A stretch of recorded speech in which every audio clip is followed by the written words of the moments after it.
Hi, y'all. My name is Zoe, and I am a Christian. I've been walking with Jesus for a little over 20 years. And I've read the Bible a couple times at least, maybe more. And I love like listening to sermons and studying them. And what I've found is that as I'm rereading the Bible, because I tend to try to do like a chapter a day, I find details that I've overlooked or like the sermons have overlooked. So I figured, why not talk to you all about it? Like share those cool nuggets that I found and kind of help you like deepen your understanding of the scriptures too. So I kind of wanted to do like a series, maybe you can call it like I was today old when, right? When I found out or when I just like ahaed about some of the scriptures. So we're going to dive in today in Mark 14. And I have a raggedy New Living Translation Bible. And I also have my handy dandy King James Bible because sometimes the translations say it a little bit differently, so it kind of gives a more illumination. So I wanted to start on Mark 14. So, kind of some context. Mark is a writer, but he's not the original 12 disciples, right? So, he's gathering information either by what he's seen or from, eyewitness accounts. And so, just kind of keep that in mind when we're reading through this, okay?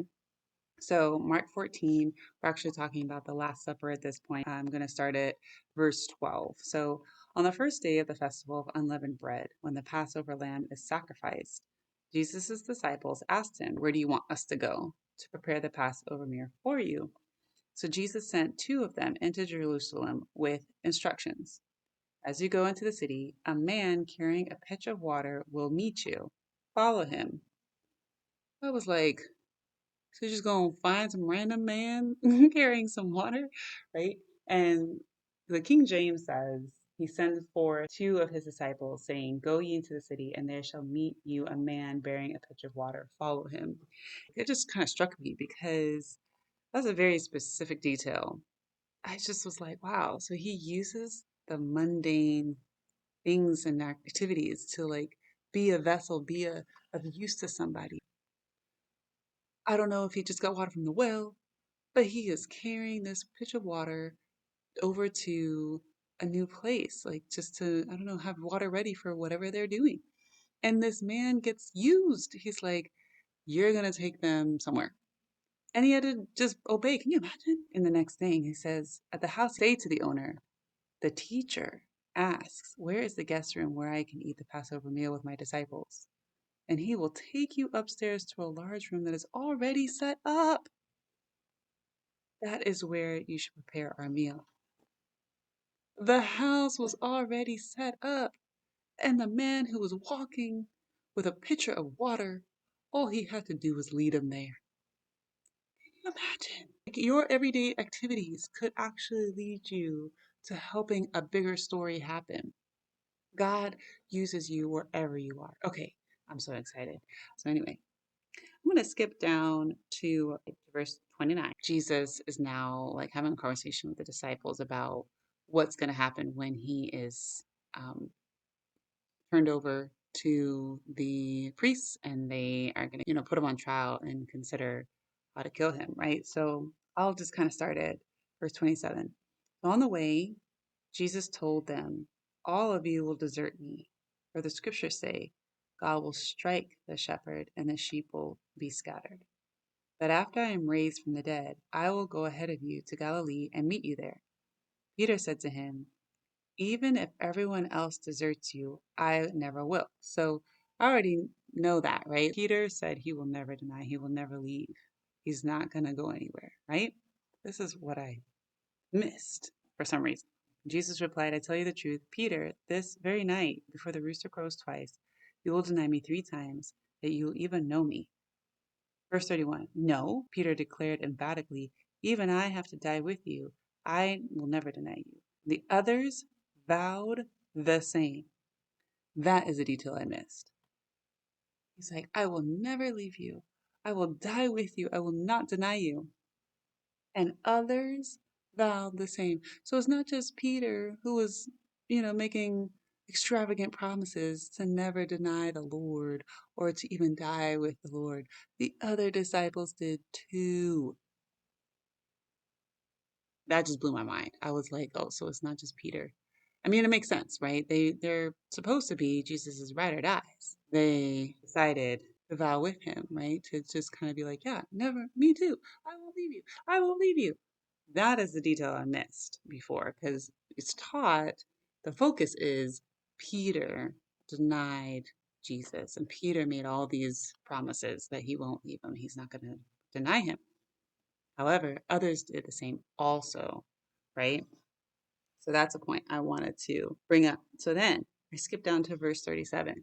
This is where Jesus is taking them out to go pray before he gets taken by the Pharisees. The Bible says, then he returned and found the disciples asleep. He said to Peter, Simon, are you asleep? Couldn't you watch with me 1 hour? So I want to back up a little bit because verse 32, we're skimming and we're reading, like he's telling the disciples that he called to go with him, to sit with him while he prays, right? And he took Peter, James, and John with him, became deeply troubled and distressed. There's three disciples sitting with Jesus, praying, or should be praying, right? Sitting with Jesus as Jesus is praying, and only Peter gets called out. Man, that's a calling in your life when you keep getting like called out and rebuked, even though other people are doing the same thing. I just kind of want to put that out there. But my question was like, did Jesus only talk to Simon? Like, or did he rebuke the other ones, James and John? Like, they weren't sitting with him. They too were sleepy. And yet Peter was the one that got called out. And it kind of makes you think, like, it's kind of like the older siblings situation, right? If Peter was like the most respected, the top leader of the group, if you will, James and John are just kind of tagging along their following. These are all the closest ones to Jesus. They were always called to be close to him. But Simon was the one that got called out. Mm-mm-mm. I know your fellow older siblings know what I'm talking about. When everybody else is doing the same thing and you're the one that got called out. It's just something. That responsibility to lead other people, even in the simplest things. Just saying. Okay, so then I skip over to Mark 14:50 through 52. This gripped me. Y'all, I was thrown. This is the point where Jesus is getting arrested. Okay. And I kind of just let me just back up and tell the whole story. So it says, and immediately, even as Jesus said this, Judas, one of the 12 disciples, arrived with a crowd of men armed with swords and clubs. They had been sent by the leading priests, the teachers of religious law, and the elders. So all three of those groups. The traitor, Judas, had given them a pre-arranged signal. You will know which one to arrest when I greet him with a kiss. Then you can take him away under guard as soon as they arrive. Judas walked up to Jesus. Rabbi, he exclaimed, and gave him the kiss. Then the others grabbed Jesus and arrested him.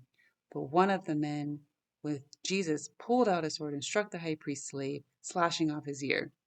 At this point, Mark is being discreet because we all know that that was Peter, right? But Mark is being discreet. Verse 50. Then all the disciples deserted him and ran away. One young man, following behind, was clothed only in a long linen shirt.